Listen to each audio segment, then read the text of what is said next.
Grid. O Grid é uma ferramenta que foi proposta no CSS por volta de 2017 e ele serve para permitir a gente criar muito facilmente, sem gambiarras, o que a gente chama de layouts de duas dimensões, ou seja, que possui linhas e que possui colunas. E a gente pode especificar exatamente quantas, detalhes, como que elas crescem e etc. Para falar do grid, vamos falar das propriedades acessórias, vamos ver alguns exemplos e exercitar com o Grid Garden.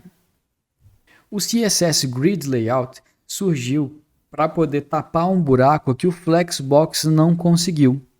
Porque o Flex ele é ótimo para a gente criar layouts que são uma linha ou uma coluna, ou pode ser que acabe resultando em mais de uma linha ou mais de uma coluna, mas a gente não especifica quantas, é meio que uma consequência do tamanho dos seus filhos. O grid, por outro lado, já nos permite especificar quantas linhas e quantas colunas a gente quer ter, dentre outras coisas muito legais também. E assim como o Flexbox, existe o display com valor grid e o inline grid, mas eu vou falar só de grid pelo mesmo motivo do Flexbox. E assim como o Flex, várias novas propriedades acessórias foram introduzidas também. Então, existe um novo universinho que é o das propriedades acessórias para elementos que têm o display grid ou os seus filhos. Minimamente, por exemplo, a gente tem que definir quais são as linhas e colunas e os seus tamanhos dessa grid. Vamos começar com um exemplão. É super comum a gente ter um site que segue esse padrão. Ele tem um cabeçalho lá em cima, ele tem uma barra lateral que pode ser à esquerda ou à direita, ele tem uma parte principal onde tem um miolo da sua página e ele tem um rodapé lá embaixo. Muito comum esse tipo de layout. E aí, se você já conhece os elementos semânticos, você sabe que existem elementos main, elementos header, nav, section, footer, mas se você ainda não conhece o que são elementos semânticos, pensam que isso aqui são simplesmente divs. Então aqui eu tenho uma div, aqui eu tenho outra div, div. Sendo que a primeira tem o papel de ser o cabeçalho, que é essa aqui. A segunda tem o papel de ser a navegação do meu site, que é essa pretinha. A terceira tem um papel de ser uma seção com o conteúdo principal. E a quarta tem um papel de ser o meu rodapé. E tem essa primeirona aqui também, que serve para conter todas essas quatro. Como que a gente poderia fazer esse layout muito facilmente utilizando a grid? Essa div principal ou elemento main, ela vai ser o elemento grid, ou seja, aquele que tem display grid. E aí nele a gente vai definir quais são as linhas e as colunas, usando as propriedades grid template rows, grid template columns.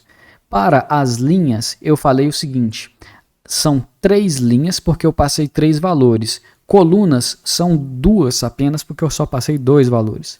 A primeira linha, eu falei que ela tem 200 pixels de tamanho, ou seja, se é uma linha, eu especifiquei a altura dela de 200 pixels.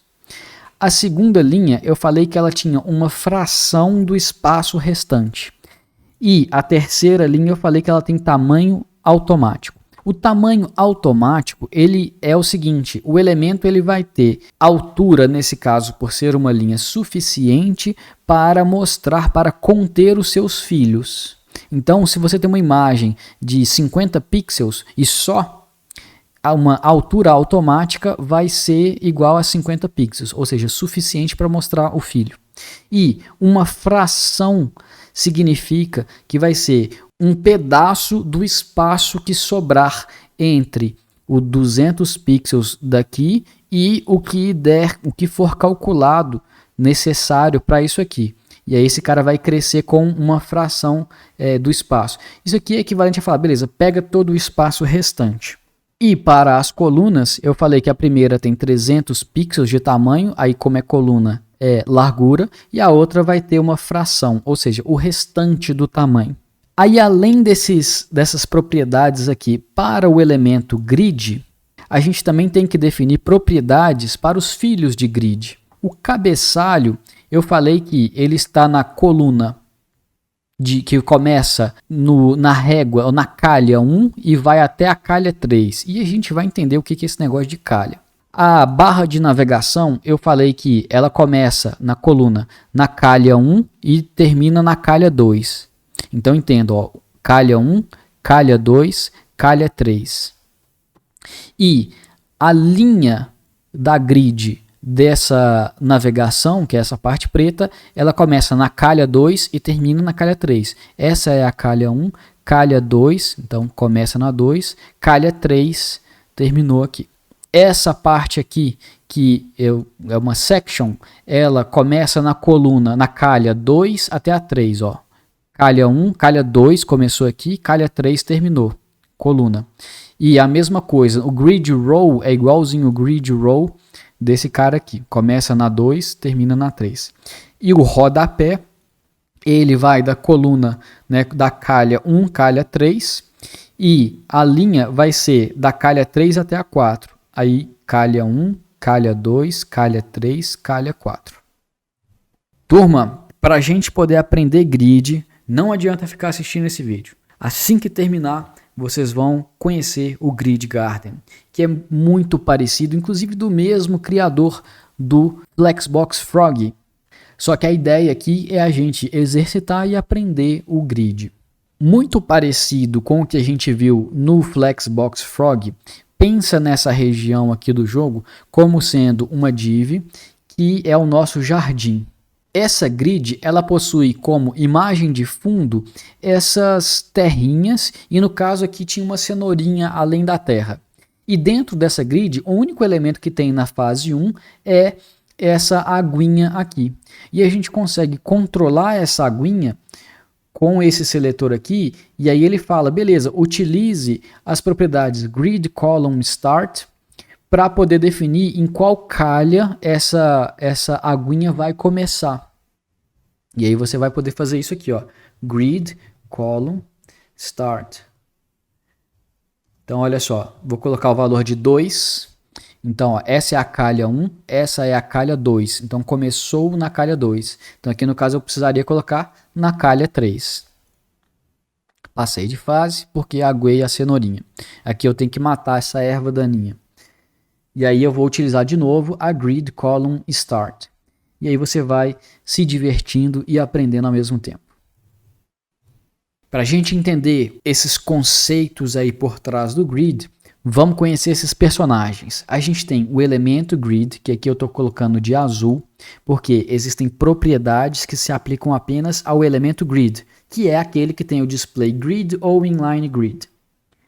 E existem os filhos de grid, que são todos os filhos diretos de um elemento grid. E aqui está de amarelo porque nos slides mais para frente eu vou mostrar propriedades específicas para os filhos de grid também. Então nesse caso aqui, ó, esse cara pontilhado é o elemento grid e esses alaranjados, né, que está escrito de douradinho aqui, são os filhos de grid. E aí os conceitos. O que é uma calha? Uma calha é um traço entre linhas ou colunas. Então, reparem esse grid, ele tem 2 linhas e 3 colunas. Mas e as calhas? Bom, vamos olhar as calhas verticais. Então, essa aqui é a primeira calha, essa é a segunda, terceira calha, quarta calha. Isso aqui, né, a gente olhando as verticais. Agora vamos ver as horizontais. Primeira calha, segunda calha, terceira calha. Pensa como se fossem as bordas. Mas a gente não usa o nome borda, porque borda, quando a gente fala, é uma outra coisa em CSS. Então vamos inventar esse nome aqui, ó. São as calhas da nossa grid. E grid você pode traduzir como grade. Além das calhas, a gente tem também as trilhas. O que é a trilha? É uma linha ou uma coluna. A gente usa esse conceito de trilha em vez de linha ou coluna porque em certos momentos a gente vai querer especificar, a gente vai querer falar de linhas e colunas, mas que pode ser uma linha ou pode ser uma coluna. Então pensa a trilha sendo uma linha ou uma coluna. E o que seria a célula?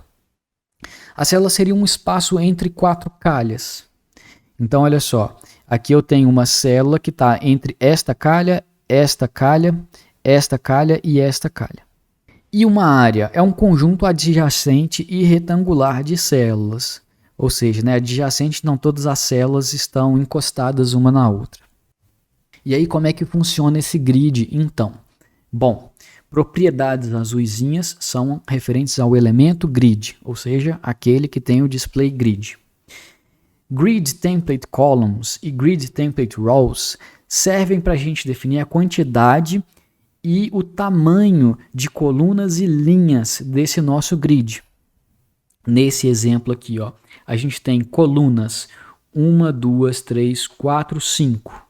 E todas essas colunas têm os espaços aqui. Ó. A primeira tem 40 pixels, 50 pixels, automático, ou seja, suficiente para caber os filhos, 50 pixels e 40 pixels. Então, olha só, 40, 50, alto, 50, 40. E as linhas dessa grid são 3.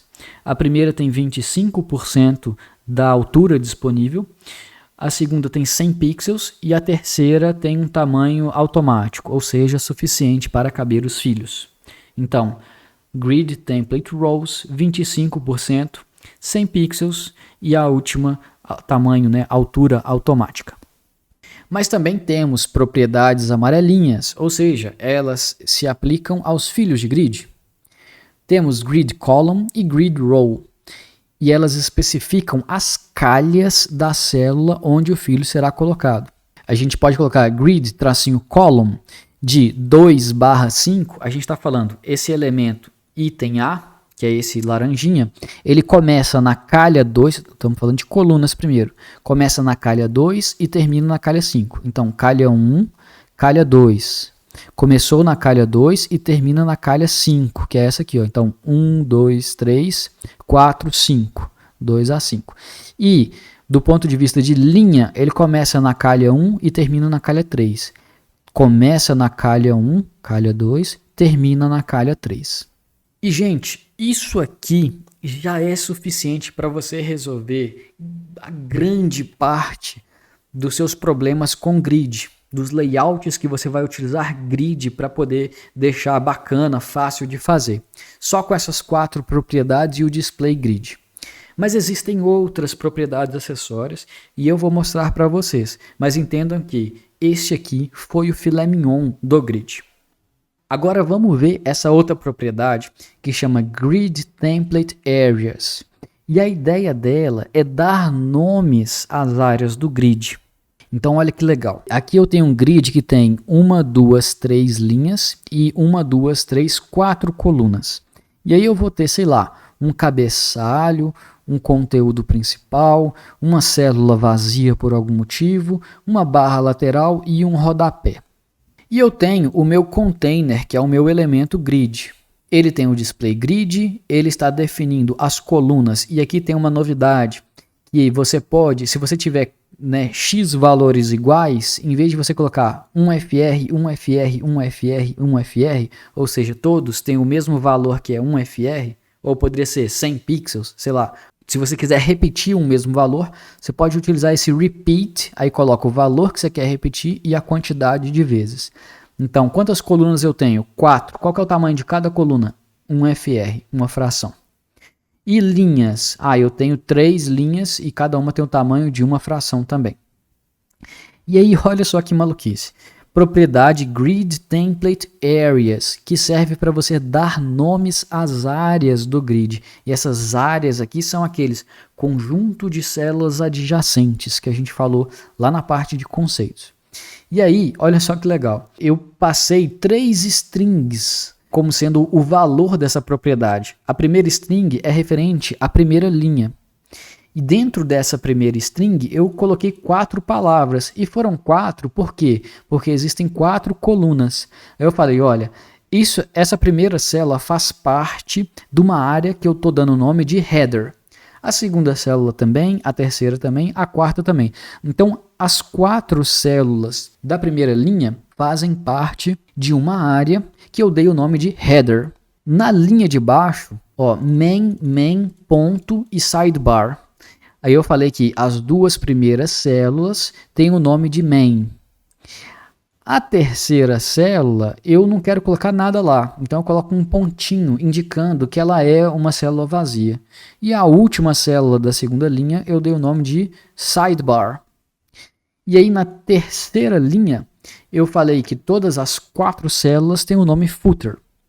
Beleza, mas para que isso serve? Aí olha que legal. Aqui a gente tem 4 elementos, pensa que são 4 divs, ou podem ser elementos semânticos também, que o primeiro ele vai, em vez de você especificar um grid row e um grid column, daquele jeito que a gente viu no slide anterior, você pode especificar uma grid area. E aí aqui você coloca o nome que você deu para as áreas do grid aqui, ó. Então, essa primeira coisa laranjinha, ela vai ser disposta dentro do grid nessa área chamada header. A segunda, ela vai ficar na área que chama main, ou seja, aqui. A terceira na área que chama sidebar e a quarta na área que chama footer. Então a gente pode utilizar o grid template areas e o grid area para a gente não precisar especificar grid row e grid column. Super legal. E aí mais algumas propriedades. A gente tem aquele gap que a gente viu que também funciona no Flexbox, mas na verdade ele foi proposto para o grid, só que também funciona no Flexbox, e a gente pode passar 2 valores para ele. O primeiro valor é o espaçamento entre os filhos vertical, e o segundo é o espaçamento horizontal entre os filhos. Mas a gente também pode utilizar propriedades acessórias do Flexbox, como Justify Items, Align Items, Justify Content, Align Content. Também tem Grid Auto Columns e Auto Rows, que serve para você definir como que novas linhas, você propôs um grid de 3x3, mas por algum motivo pode ser que você colocou mais elementos do que 9. E aí como que vão ser criadas novas linhas ou novas colunas? Você faz isso por meio dessas 2 propriedades. Também tem Justify Self e Align Self, que estão amarelinhas porque elas são propriedades dos filhos. E aí, gente, eu não decoro isso. Nossa, nunca consegui, e olha que eu já uso grid tem alguns anos. Toda vez que eu preciso, que eu esqueço alguma coisa, eu preciso ter certeza de como é que tal coisa funciona, como é que era o nome daquela propriedade mesmo, eu consulto o guia completo de grid que tem nesse site bem bacana que chama CSS Tricks, que de novo é de lá onde eu tirei boa parte dessas imagens que eu estou mostrando para vocês. Tá? Esse guia aqui ele é excelente. E da mesma forma que a gente viu para o grid, tem também do Flexbox, lá do mesmo site, muito bacana. Não decorem, mas tenham o conhecimento na cabeça de vocês para quando você tiver a demanda, você sabe que é um Google de distância, você vai ter um excelente material para você poder consultar e lembrar muito facinho de como é que as coisas funcionam. Turma, era isso que eu tinha para dizer para vocês. Um abraço e até mais.